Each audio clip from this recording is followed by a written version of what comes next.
What's up, everyone? It's your boy, Mike Muse. Welcome to the Conversation, the Mike Muse Show. I am so excited to be in conversation with my next guest. Listen, folks, it has been a whirlwind of a couple of weeks. We have unpacked this political discourse that we've been experiencing as a nation for quite some time. And a lot of us are feeling so much anxiety and stress. I've had people come up to me literally in tears over the anxiety they feel about the state of our democracy, the state of our politics, not just here in the U.S., but too globally too as well. And you guys have been asking me tons of questions. And so I just thought that we would take a moment just to breathe for this conversation today and kind of take a beat and to reset because we're going to have so much conversations to unpack and unwind in the months and years to come. And the thing that's been on my mind is wellness and well-being and health.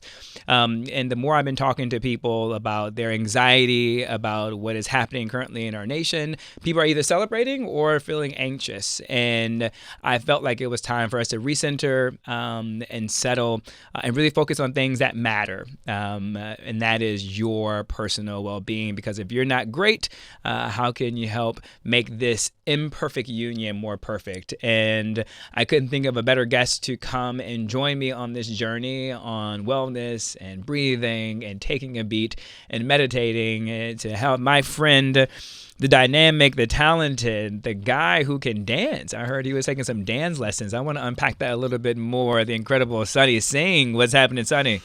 Hi, Mike.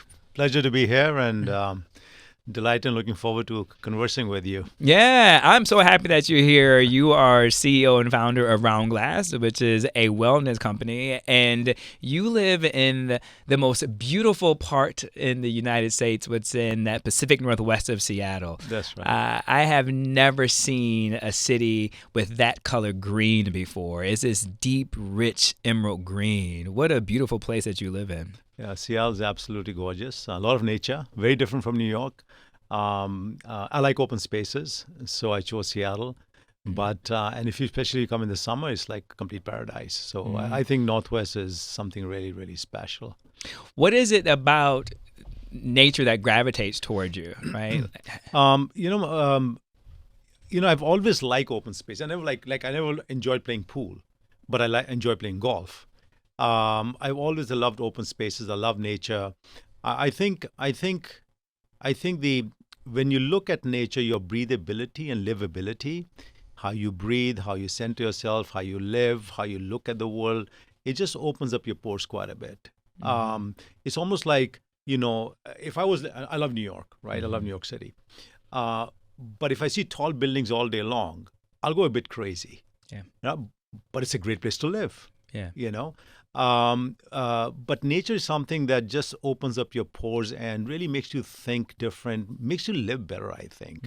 And the more trees you can see, the more birds you can see. I live in a place where the bald eagles come, and I live close to the water, so they are hunting in the morning. What a sight! I have deer. I have deers come close to my house, and I don't know how they get there. But they come all the way into my yard and in my backyard. And I love seeing that. Yeah. I have birds coming, I have squirrels coming. I love seeing that. I have otters come on my dock. I love seeing that.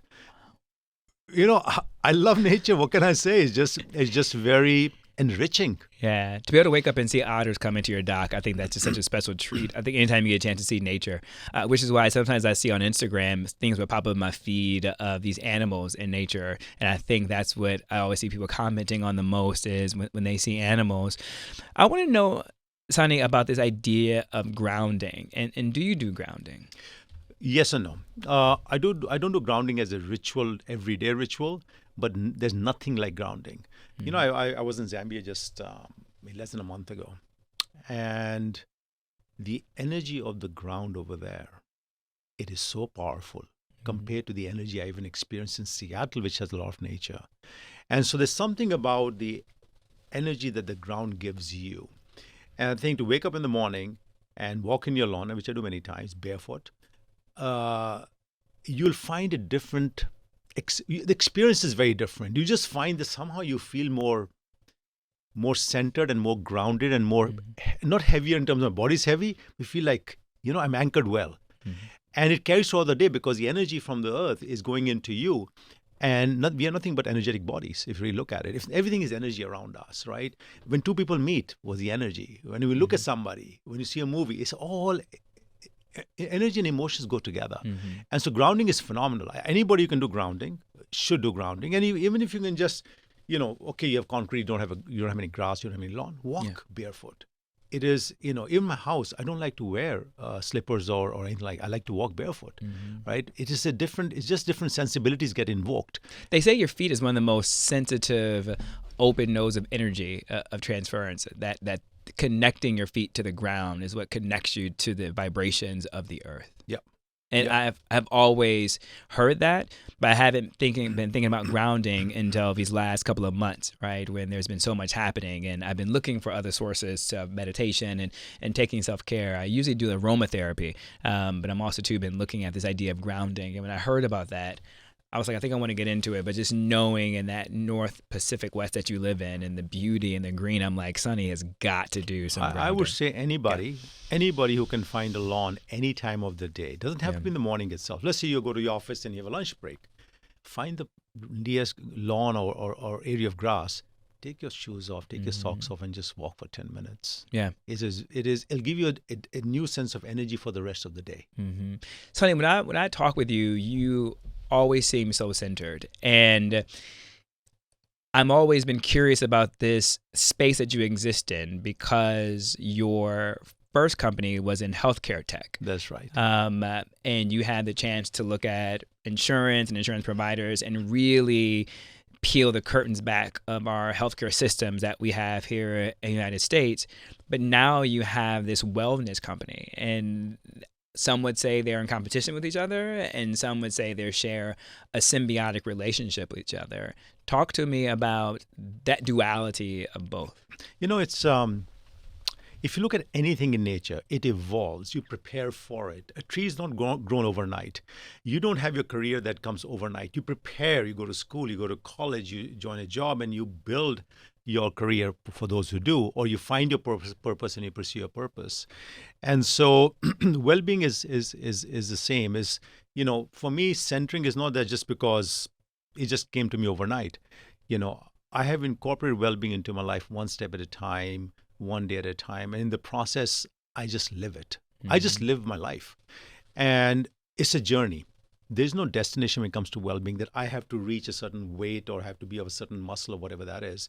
It's a pursuit of figuring yourself out. And people change throughout their lives.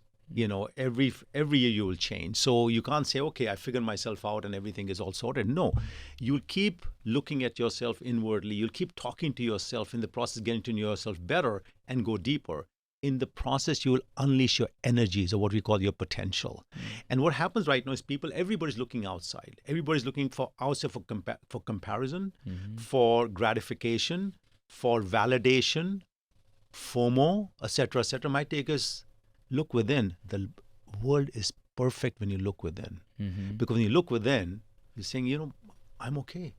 I'm breathing. I'm living. I woke up in the morning. Everything moves. I can eat. I can smell the air. My faculties work, my sensibilities work. Life, that ain't bad. That ain't bad. Especially looking in the U.S., if you're living in the U.S. of A, you got it pretty good. Yeah. You got it really good. Yeah. Right? And there are many, many people in this world who don't have even 1/100th of what we have. So what are we complaining about? Let's just start living life every day. I heard from a friend earlier today, and she was questioning the idea of spirituality and wellness as a privilege. I'm just wondering, do you think wellness and spirituality, I think there are two separate things, but almost in the same bucket of categories. Do you think that is a privilege, right? Is it easy for people just to stop and breathe and stop to think and power within? I think it's a cop-out. So when somebody says it's a privilege, it's a cop-out. It's saying, oh, I can't do it. You can do it. You have something you can do it. I think it's a cop-out. Spirituality and well-being, I put them in the same bucket, right? Spirituality is a certain element of well-being. You have to attain it, you have to work towards it and whatnot. That's number one. Number two, it's not about meditating and say, okay, I'm going to close my eyes, I'm going to chant something, I'm going to focus. That's not what well-being is about. Well-being is a way of living. And so if you're going through very tough times, you could go through a very meditative state. I went through some very tough times in my life, but it evolved me as a human being. It increased and expanded my consciousness. Why? Because I went through that zone where I was hyper-focused to solve a particular problem because I was falling down, right? You discover yourself. Well-being is about discovering yourself. In the process, you do yoga and meditation and gratitude and reflection and all the stuff. But if you it has to start from you within. If you can't figure yourself out, you can do all the yoga in the world. You can do all the meditation in the world. You can go to all the gyms in the world. You will still be an incomplete human being. You'll still be wanting something, saying, hey, you know what? I'm not complete. It begins from within. And once you bring it from within and look out, I'm telling you, there's nobody stopping you. Singh, what are some practical tips? I know when my guests are onto something is when my team member Jonah starts nodding her head, and Davian and everyone else in this room. I want to be honest with you, Sonny, most of my guests don't get this reaction that you're getting right now. So I know we're onto something now. I guess I paid them properly. Yeah, that you did. Obviously, we can download the app, RoundGlass app, in order to get some of the practices of breathing, yoga, meditation. But prior to that, what are some simple things that you can tell the audience today on how to tap into yourself, right? Before you even feel that you need to do yoga, before you even need to do meditation, or even before you need to download this app. How can you tap within? I think we make life complicated. I seriously believe that. Life is very simple. If you want to make money in life, it's very simple. If you want to achieve something in life, it's very simple. But the question is, what is the reason behind why you're doing what you're doing? Are you in pursuit of money? Are you in pursuit of a career? Are you in pursuit of luxuries? Or are you in pursuit of a purpose that makes you get up in the morning? The best life to live is the life that you live on a daily basis with some sensibility around your purpose or discovery of the purpose. You can change your purpose in life, saying, hey, I pursue this, but this is not it. I was playing soccer. I want to be a soccer star. No, I want to be a soccer professional. I'm going to do something else. That's okay. But you always must be in pursuit of something you believe that's core, and that's just is part of your DNA. It's a reason why you will get up in the morning. And so the first thing is explore. I tell kids, travel as much as you can. Meet as many people as you can. And most parents hate me for this. I said, school and college ain't going to do squat for you. It's good to socialize, have social skills, how to interact. Yes, you'll get some academic knowledge, but they're going to infuse your brain with things that they think that you need to know. The world is the most beautiful place. There's so much to learn, so much to understand, so many people to talk to. So I tell kids, explore, and find something that excites you. And keep pursuing those things. One day you'll find your purpose. The day you find your purpose, everybody should get out of your way because you'll be unstoppable. So the first thing you have to do is find your purpose, find how can you lead a meaningful life? And don't think of money, don't think of careers, don't think of titles. They are shallow pursuits. They're absolutely shallow because then you are chasing something and you lost your life. That means you are in a pursuit of, I got to chase this thing. Whereas if you just get in the morning, I'm going to live my life in the present, I'm going to live the day, and I'm going to do something really interesting today that moves the needle for me, for what I stand for, and somebody who's unhappy. I give people an example, and this all comes together. I said if a company had 90% of the market share, they'll be pretty happy. Of the 100%, they have 90, that's pretty good. Yeah. So if you have 90% of your time devoted to you and 10% for happiness of other people, you should not be complaining because 90% of the time you still own for yourself. 10% you can give. So I tell everybody, give 10% of your time for somebody else's happiness. That could be a relative, friend, somebody you don't know, somebody, a colleague, or whatever that is. And that 10%, guess what? Will give you 100% back. Wow. In discovery of your own self. Who came out richer? You did. I did. And so by giving 10%, you're getting 100%, that math is pretty good for me. So that's another simple thing. My take to everybody is get up in the morning and start living your life versus chasing things that you think you want in life. What I'm taking away from that is this idea of a North Star, right? Because you just encourage our audience to get up and figure out why you're getting out of the bed, right? Whether that is for your children, whether that is for your own pursuit of exploration to what you're talking about. And so I'm taking away from you is let the North Star guide you out of the bed, right? And that North Star will lead you to that discovery of self. You know, it's identifying what you call your value system or your North Star is part of discovering who you are. And is one of the most important, if not the most important exercise you can do in your life is, who am I? What do I stand for? When the going will get tough, these are things that'll come up. So when the going got really tough for me in my first company, we were on the verge of bankruptcy, what came out? I was resilient. I worked even harder. I was persevering. I plowed through everything. And I carried everybody with me. I never left anybody behind. I was the last one to eat. I was the last one to get paid. Mm-hmm. That came out naturally in me. I said, okay, Sunny, this is who you are. Then just be that.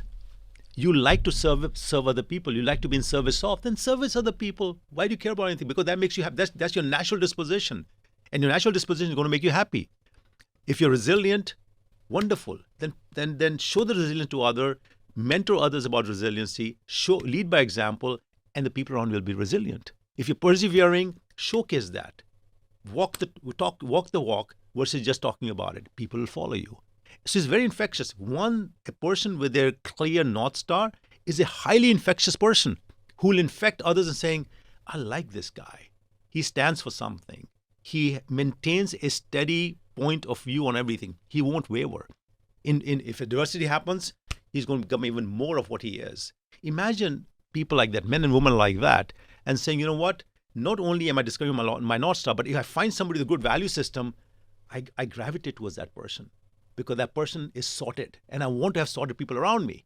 Who wants maniacs around you? Yeah? Maniacs in a bad way, not in a good way, but people want those kind of people. And so my take is figuring out your North, and sometimes it can take a long time. Adversity, I was in the worst, about two worst experiences in my life. There was the second worst. That what brought things out. And I was at that point maybe 35, 36 years old. I started my business at 32. And I started discovering myself. I said, I always had it, but now it's come out. So Sunny, now be clear about who you are. And therefore, for me, life is very simple. I want to lean into that part of bankruptcy because the idea of privilege was something I wanted to insert into the conversation early on. Because so many people think that it's just so hard just to stop and figure out your North Star and to breathe and to meditate. And I'm really glad that we talked about that before even going to the idea of yoga. But I think you centering yourself into this conversation around bankruptcy, that is one of the most adverse scenarios, particularly for people who have to file personal bankruptcy, but then having to file bankruptcy for their business, right? Especially as an entrepreneur, one would see that as a failure, right? We've seen how people have weaponized the idea of bankruptcy, right? And that's seen as a failure. And most people can feel embarrassed by that. So the fact that you have been so open just now and talked about that you went through a bankruptcy, but you still were able to find that resilience and that North Star, lean into that just a little bit, because there's so many people who are listening who are going through day-to-day challenges, who are going through adversities, whether it's on their job, whether it's at home, whether it's in their personal lives, who feel like their days are too cloudy to even look for their North Star. Talk to us about how to tap into that moment. Yes, that's a very interesting question, Mike. The thing is that this is how I'll look at it. When adversity hits you, you have to stare it right in his face and saying, all right, it's okay. Something is happening, right? You're either going to be dead, in which case it won't matter because you're dead, or you're going to come out really strong. And 10 or 10 times you will come out strong if you're just saying, accept the reality is okay. It's a bad time. And maybe saying maybe the forces of the world, the forces of nature, or the divine powers, however you look at the bigger power than you, is maybe throwing something at me to saying, you need certain growth in certain areas. You need to grow. And this adversity will soon pass. Everything passes. Seasons change. People change. Everything happens. So my take is accept the adversity, accept the situation, saying, okay, what am I going to do about it? Am I going to run? Am I going to drop my crew and jump ship? Or I'm going to say, you know what, guys, we got a challenge. Let's have some fun. Let's see what happens. That's a hell of a mindset, Sunny, right? And that's a mindset that's almost counterintuitive in one regard. But then there's also too a mindset when I think about religion and dogma of religion. My pastor once said, and my pastor's one who's led me kind of, without him knowing, led me out of religious dogma into the realm of spirituality. But there was something I always found really interesting that he said, and was that, sometimes we want to look past the adversity, and sometimes we want to just pretend like however we're feeling isn't there because our faith teaches us that. But he always said, and has always stuck with me, he said, you have to sit in it, right? And he said, you have to sit in how you feel. You have to sit in your emotions. That is when you actually begin the healing process, and when you acknowledge it. Yeah. But what you're just saying too applies to me in the same realm of wellness and spirituality in difficult, diverse times. Sit with it and accept it. It's absolutely. But see, here's the way. Let's say you get adversity in a situation like that. If you start just breaking yourself down, beating yourself up, you're just playing the victim. God doesn't like victims. God likes people who are saying, you know what, you give me something, I'm going to fight it. And God says, I'm going to help you too. Right? So you have to take, you just can't resign yourself, right? Resigning yourself is like, what's the point of living if you're going to resign yourself to, oh my God, okay, my life is bad, or you know what? The most successful people, the majority of successful people are people who have gone through a lot of adversity in their life. And I wish that everybody goes through an adversity, they have some tough times, so that they can really, it's like the only way to unleash your potential is go out there and fight. Figure yourself out. Can I fight this fight or not? Then tomorrow I'll fight a bigger fight. But it has to be a moral fight. It has to be a good fight. It has to be the right fight. You can't hurt people in that fight. You have to carry people with you. But my take is, I wish, and my kids also, I wish they have some adversity in life so they can grow and become stronger. Otherwise, in our country, we have, our schools look like five-star hotels. Mm-hmm. So when I'm growing up, what do I look up to?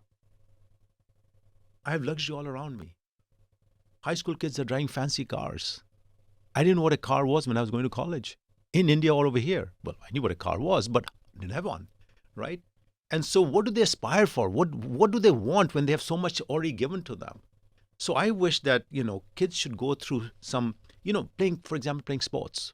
If you're playing soccer, whatever, you have to get up in the morning, you have to fight, you have to work hard, you have to get fit, you have to tackle. It's a contact sport, it's a team sport. You have to look out for other people. It's a good thing to aspire to be really good at sports, because it'll teach you so many things, and it'll teach you that you will lose. And no matter how good you are, there'll be days you'll lose, and then you have to figure out, oh my God, I lost, my team lost. How do you come together? These are, and then when you work hard, like, I'm working hard, I'm going to compete, I'm going to work hard, I'm going to do well in life. That hard work is, in a way, saying I'm preparing myself as an elite athlete, that I'm going to encounter the worst in life, but I can deal with it. So my confidence level is so high that no matter what life throws at me, I can deal with it. There's nothing in life I feel I cannot do. It's not because I can do everything.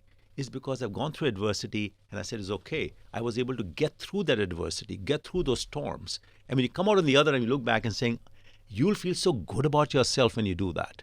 Mm-hmm. If I just had life cruising, I won't be 1/100th of the person I am today, because it'll just be, oh, I got lucky, I won the lottery, blah, blah, blah. I have no plan B in my life. I have a plan B for nothing. If I do something, that's it. I'm all in. Yeah. And even if I'm failing, I'm all in. I'm on the verge of bankruptcy, I'm all in. It takes me 6 years to get out of it, and to great turmoil, I'm all in. There's no plan B. That's betting on self.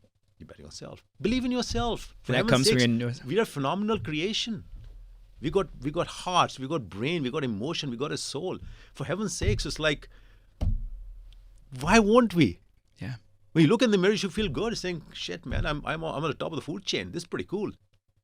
Wow. And give me some challenges, because let life be some fun. So you can look back and tell stories to my kids and other kids and saying, you know what? Let me tell you some stories, lad. Wow. What I went through.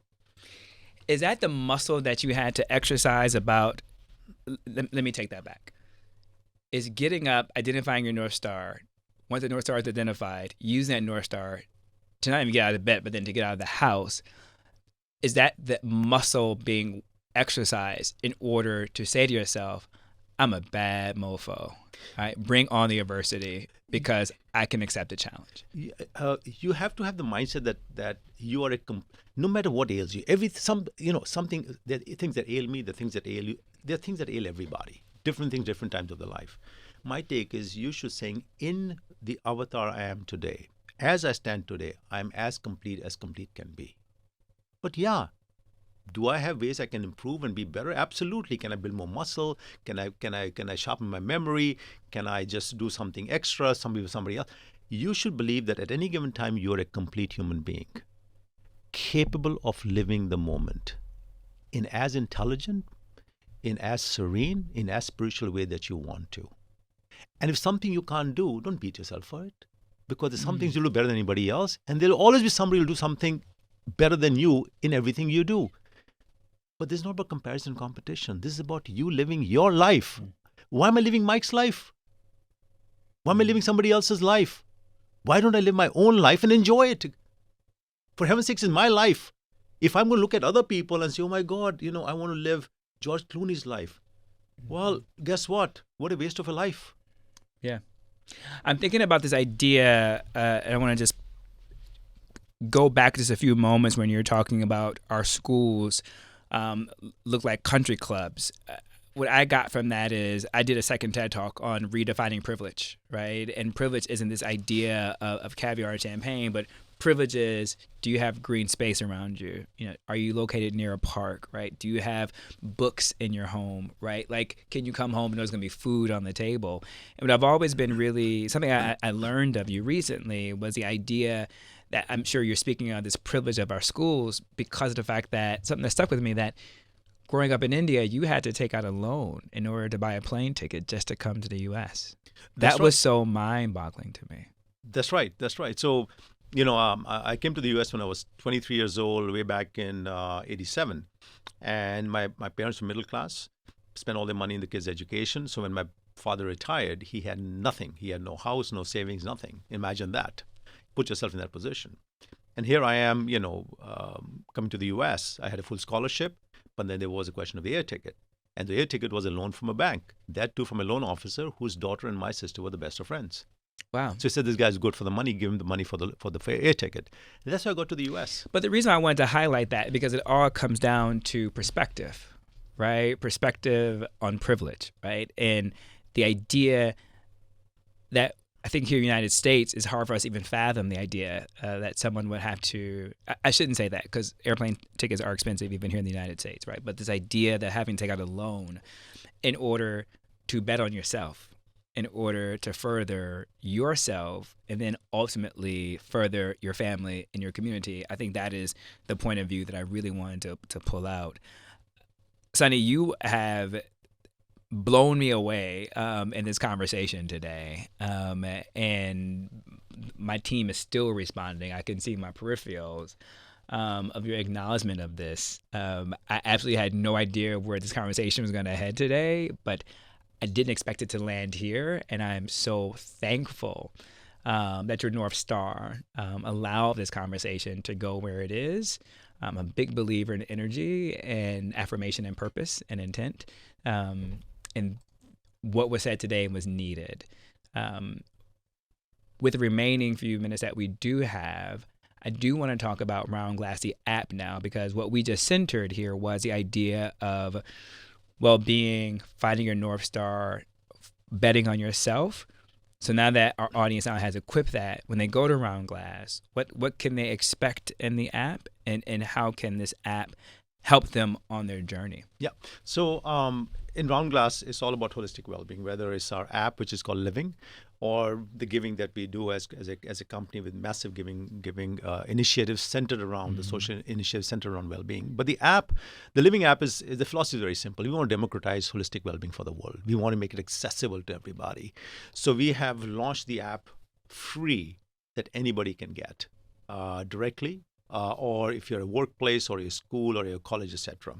The intent of the app is as follows. We believe that the mind, body, soul, you have to look at the whole person. You can't look at just one aspect of a person or just look at one practice like meditation. You have to look at the whole body, and you have to figure out how different pathways or practices of well-being, whether it's meditation, different flavors of mindfulness, whether it's well-being food, because you have to understand what you eat and what resonates with your body. Well-being music, where, we'll have frequencies baked in that calm you. So it's just not music, it's music with infused solfeggio tunes and stuff like that really calms you and addresses your anxiousness. Whether it is journaling, whether it's movement, whether it is yoga, you have all of these tools available to you.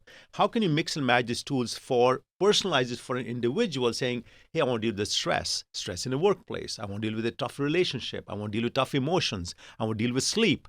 So how do you deal with life issues using the various practices of holistic well-being and bring them together in a personalized way for every individual, right? That's what the app does. Mm-hmm. And our thinking is that first, you cannot just focus on one aspect. You can't just use one tool. You have to use, because different people have different dispositions. Yeah. Meditation might work for me, or a flavor of meditation might work for me, but a different flavor works for you, right? And because we're different human beings.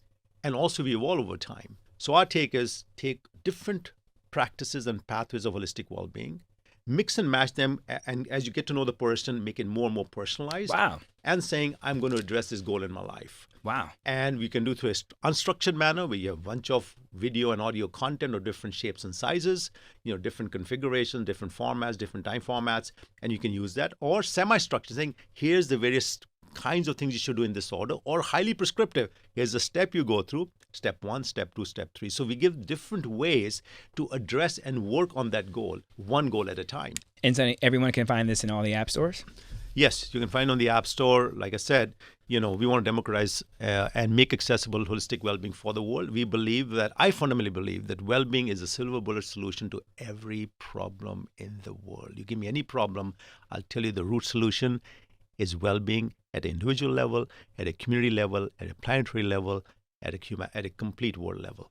Audience, you see why it was important for me to bring Sunny on today, in particular after the last couple of weeks that we have had. Sunny, you have to come back to the Mike Muse show, because I still didn't get into longevity.